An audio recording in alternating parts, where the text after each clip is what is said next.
Hi friends, അപ്പം നമുക്കിത് ഒരു പ്രോഡക്റ്റ് വന്നിട്ടുണ്ട്. അപ്പം നമുക്കിത് അൺബോക്സ് ചെയ്യാം. ഇതാണ് നമ്മുടെ പ്രോഡക്റ്റ്. ഞാൻ ബുക്ക് ചെയ്തിരിക്കുന്നത് മൗസാണ്. ഇത് 12 കളറിലാണ് അവൈലബിൾ ആയിട്ടുള്ളത്.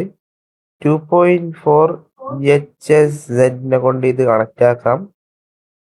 പിന്നെ കുറച്ച് ഇൻസ്ട്രക്ഷൻസ് എല്ലാം ഉണ്ട്. അപ്പം നമുക്കിതൊന്ന് അൺബോക്സ് ചെയ്യാം.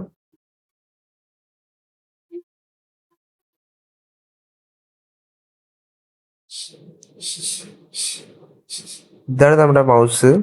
ഇതിലൂടെ നമുക്കൊരു C ടൈപ്പ് ചാർജർ വന്നിട്ടുണ്ട്. പിന്നെ വേറൊന്നും ബോക്സിൽ വന്നിട്ടില്ല. ഈ സാധനം നമുക്ക് ലാപ്ടോപ്പിലേക്ക് കണക്ട് ആക്കാൻ പറ്റും.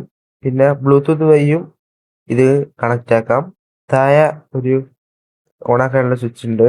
ഓണാക്കിയാൽ RGB ലൈറ്റ് കത്തുന്നതാണ്.